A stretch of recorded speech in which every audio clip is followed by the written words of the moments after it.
അതുവരെ ഇന്ത്യൻ ഉപഭൂഖണ്ഡത്തിൽ തന്നെ കാലുകുത്തിയിട്ടില്ലാത്ത ഒരു ബ്രിട്ടീഷുകാരൻ, ഇന്ത്യൻ ഭൂമിശാസ്ത്രത്തിലും കാർട്ടോഗ്രാഫിയിലും ഒന്നും വേണ്ടത്ര പ്രാഗൽഭ്യമില്ലാത്ത ഒരു വക്കീൽ സർ സിറിൽ റാഡ്ക്ലിഫിനെയാണ് ഇന്ത്യയുടെയും പാകിസ്ഥാൻ്റെയും അതിർത്തി നിർണ്ണയിക്കുന്നതിനായി ബ്രിട്ടൻ നിയോഗിച്ചത്. റാഡ്ക്ലിഫ് ഭൂപടത്തിൽ വരച്ചിട്ട അതിർത്തി രേഖ ഒരു വെറും വരയായിരുന്നില്ല. കോടിക്കണക്കിന് ആളുകളുടെ തലവര മാറ്റിയ, തലമുറകളുടെ ജീവിതരേഖ നിർണ്ണയിച്ച, കൊടിയ പീഡനങ്ങൾക്കും വർഗീയ കലാപത്തിനുമൊക്കെ വഴിമരുന്നിട്ട ഒരു ചരിത്രരേഖയായി അത് മാറി. ഇന്ത്യയുടെ ചരിത്രത്തിലെ നീറുന്ന ആ മുറിവുണ്ടാക്കിയ വിചിത്ര കഥയാണ് ഇന്ന് നമ്മൾ പരിശോധിക്കുന്നത്. ഏവർക്കും സ്റ്റോറി ഇൻ ഹിസ്റ്ററിയിലേക്ക് ഹാർദമായ സ്വാഗതം. ക്വിറ്റ് ഇന്ത്യ സമര പരിപാടികളും രണ്ടാം ലോക മഹായുദ്ധവുമൊക്കെ കഴിഞ്ഞ പശ്ചാത്തലം, ബ്രിട്ടനിൽ ലേബർ പാർട്ടി അധികാരത്തിലെത്തിയ സമയം, സാഹചര്യങ്ങളെല്ലാം ഇന്ത്യയുടെ സ്വാതന്ത്ര്യലബ്ധിക്ക് അനുകൂലമായി. Cabinet mission 1946 ഇന്ത്യയിലെത്തി. സ്വാതന്ത്ര്യലബ്ധിക്ക് ശേഷമുള്ള കാര്യങ്ങളിൽ കൃത്യമായ പദ്ധതി തയ്യാറാക്കി. എന്നാൽ അതിന്മേൽ രമേതിയിലെത്താൻ മുസ്ലിം ലീഗിനും ഇന്ത്യൻ നാഷണൽ കോൺഗ്രസിനും കഴിഞ്ഞില്ല. കോൺഗ്രസിനുള്ളിൽ തന്നെ ഭിന്നാഭിപ്രായങ്ങളുണ്ടായി. ഒരു പ്രത്യേക മുസ്ലിം രാഷ്ട്രം എന്ന ആവശ്യത്തിൽ മുസ്ലിം ലീഗ് ഉറച്ചു നിന്നു. 1947 July 18 British parliament Indian independence act പാസാക്കി. ബ്രിട്ടൻ ഇന്ത്യ വിടാനും അതിനു മുൻപ് ബ്രിട്ടീഷ് ഇന്ത്യയെ രണ്ടായി വിഭജിക്കാനുമുള്ള വ്യവസ്ഥകൾ ഉൾക്കൊള്ളുന്നതായിരുന്നു ആക്ട്. ചർച്ചകൾക്കും സംവാദങ്ങൾക്കുമൊടുവിൽ പാകിസ്ഥാൻ ഒരു മുസ്ലിം രാഷ്ട്രമാകുമെന്നും ഇന്ത്യ ഒരു സെക്യുലർ രാഷ്ട്രമായി തുടരണമെന്നും തീരുമാനിച്ചു. ഇരു രാജ്യങ്ങളുടെയും അതിർത്തികൾ തീരുമാനിക്കുക എന്നതായിരുന്നു അടുത്ത കടമ്പ. കേൾക്കുമ്പോൾ വളരെ നിസ്സാരമെന്ന് തോന്നും.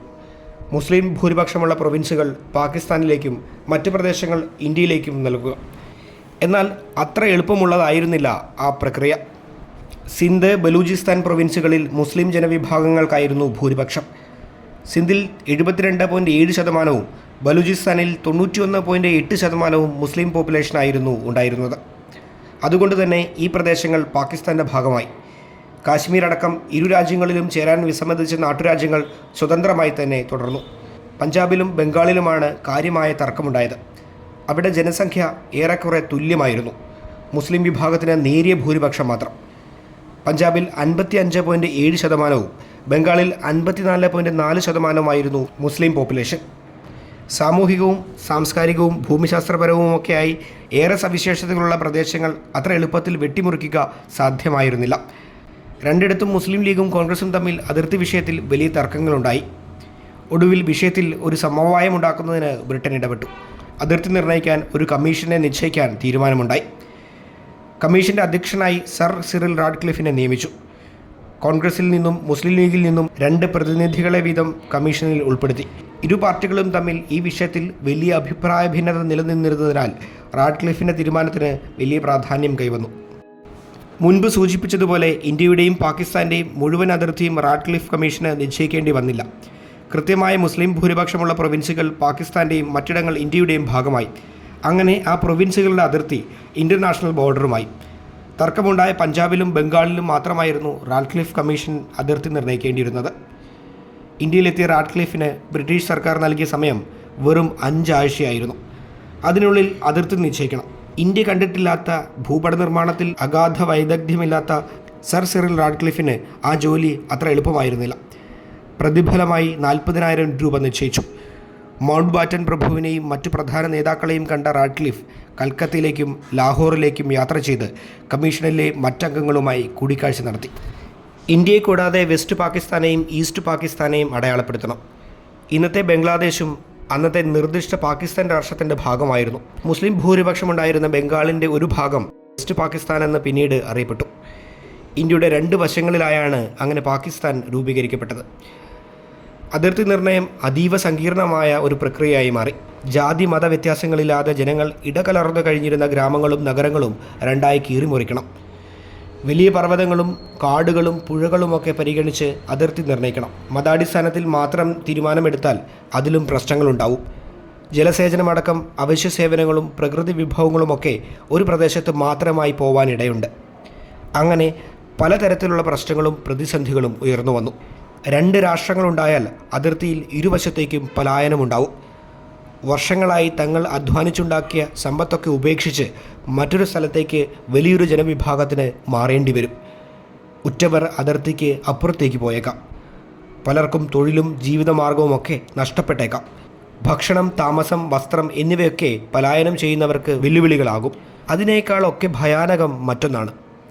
ഇന്ത്യയിൽ നീറിപ്പുകഞ്ഞുകൊണ്ടിരിക്കുന്ന വർഗീയ കലാപങ്ങൾ അതിർത്തിയിൽ ഒരു ലഹളയായി മാറിയാൽ ചരിത്രത്തിൽ തൻ്റെ പേര് ഏതു രീതിയിലാണ് എഴുതി ചേർക്കപ്പെടുകയെന്ന് വൈകാതെ അദ്ദേഹം തിരിച്ചറിഞ്ഞിരിക്കണം. ഏതാണ്ട് 8,80,00,000 ജനങ്ങളെ നേരിട്ട് ബാധിക്കുന്ന വിഷയമായിരുന്നു അതിർത്തി നിർണയം. 4,50,000 സ്ക്വയർ കിലോമീറ്റർ പരന്നുകിടക്കുന്ന അതിവിസ്തൃതമായ ഭൂപ്രദേശം. സമയം വെറും 5 ആഴ്ച. പരസ്പരം പോരടിച്ച് സമവായ ശ്രമങ്ങളെയൊക്കെ അകറ്റി നിർത്തുന്ന രാഷ്ട്രീയ പാർട്ടികളാണ് ഇരുവശത്തും. അതിസങ്കീർണമായ ഈ പ്രശ്നത്തിൻ്റെ ഉള്ളിലേക്ക് ഇറങ്ങിച്ചെന്ന് കുറ്റമറ്റ രീതിയിൽ ഒരു അതിർത്തി രേഖ വരച്ചിടാൻ റാഡ്ക്ലിഫിന് കഴിഞ്ഞിട്ടില്ല എന്നതാണ് യാഥാർത്ഥ്യം. എത്രമാത്രം മാനസിക സമ്മർദ്ദത്തിലൂടെയാവും റാഡ്ക്ലിഫ് ആ സമയത്ത് കടന്നു പോയിട്ടുണ്ടാവുകയെന്ന് നമുക്ക് ചിന്തിക്കാവുന്നതേയുള്ളൂ. പറഞ്ഞ സമയത്തിനുള്ളിൽ തന്നെ റാഡ്ക്ലിഫ് അതിർത്തി പ്രദേശങ്ങൾ അടയാളപ്പെടുത്തി റിപ്പോർട്ട് സമർപ്പിച്ചു. ഭൂമിയെ മാത്രമായിരുന്നില്ല ആ രേഖ വേർതിരിച്ചത്. അതുവരെ ഒരു മനസ്സോടെ കഴിഞ്ഞിരുന്ന ജനവിഭാഗങ്ങൾക്കിടയിലും ഒരു വിള്ളലായി അത് മാറി. കൃഷിയിടങ്ങളെയും പർവ്വതങ്ങളെയും നദികളെയും ഒക്കെ കടന്ന് നിഷ്കരുണം സഞ്ചരിച്ച 3,323 കിലോമീറ്റർ ദൂരമുള്ള ഭീകരമായ ഒരു വര. 1947 ഓഗസ്റ്റ് 15 പ്രസിദ്ധീകരിക്കേണ്ടിയിരുന്ന റാഡ്ക്ലിഫ് റിപ്പോർട്ട് 2 ദിവസം വൈകി സ്വാതന്ത്ര്യത്തിന് ശേഷം 47 ഓഗസ്റ്റ് 17 ഔദ്യോഗികമായി പ്രസിദ്ധീകരിച്ചത്. ആ റിപ്പോർട്ട് പ്രസിദ്ധീകരിക്കുന്നതിന് മുമ്പേ സർ സിറിൽ റാഡ്ക്ലിഫ് ഇന്ത്യ വിട്ടു. മുൻകൂട്ടി നിശ്ചയിച്ചിരുന്ന തൻ്റെ പ്രതിഫലമായ 40,000 രൂപ നിരസിച്ചുകൊണ്ടാണ് ഇന്ത്യയിൽ നിന്നും റാഡ്ക്ലിഫ് കപ്പൽ കയറിയതെന്നാണ് ചരിത്രം സാക്ഷ്യപ്പെടുത്തുന്നത്. ഭയന്നതിനേക്കാൾ ഭീകരമായിരുന്നു റിപ്പോർട്ടിനോടുള്ള പ്രതികരണം. ജനങ്ങൾ പരിഭ്രാന്തരായി. വർഗീയ ലഹള പൊട്ടിപ്പുറപ്പെട്ടു. അതിർത്തിയിൽ ഇരുവശത്തു നിന്നും എതിർഭാഗത്തേക്ക് കൂട്ടപലായനമുണ്ടായി. ജീവിതകാലത്തെ മുഴുവൻ സമ്പാദ്യവും ഉപേക്ഷിച്ച് കയ്യിൽ കിട്ടിയത് മാത്രമായി പലായനം ചെയ്യുന്ന കുടുംബങ്ങളുടെ നിസ്സഹായ ചിത്രം. 12 മില്യൺ ജനങ്ങൾ, അതായത് ഏതാണ്ട് 1,20,00,000 ജനങ്ങൾ അഭയാർത്ഥികളായി മാറി. വർഗീയ കലാപത്തിലും യാത്രാമധ്യേയുള്ള അപകടങ്ങളിലുമൊക്കെയായി 10 ലക്ഷത്തോളം പേർക്കാണ് ജീവൻ നഷ്ടപ്പെട്ടത്. പരിക്കേറ്റവരും കൊടിയ പീഡനങ്ങൾക്കിരയായവരുമൊക്കെ അസംഖ്യമാണ്. ഇന്ത്യയുടെ ചരിത്രത്തിലെ ഒരു തീരാക്കളങ്കമായി കണ്ണീരോർമ്മയായി വിഭജനം നിൽക്കുന്നു. ഓർക്കാൻ ഇഷ്ടപ്പെടാത്ത ഒരു ഇരുണ്ട കാലം, എന്നാൽ മറക്കാൻ പാടില്ലാത്ത ഒരുപാട് പഠിക്കേണ്ട ചരിത്ര സംഭവം കൂടിയാണ് അത്. മതേതരത്വം എന്ന വാക്കിനെ എന്തുകൊണ്ട് നാം മുറുകെ പിടിക്കണമെന്നതിന് ഒരു ഉത്തരം കൂടിയാണ് വിഭജനത്തിൻ്റെ കഥ.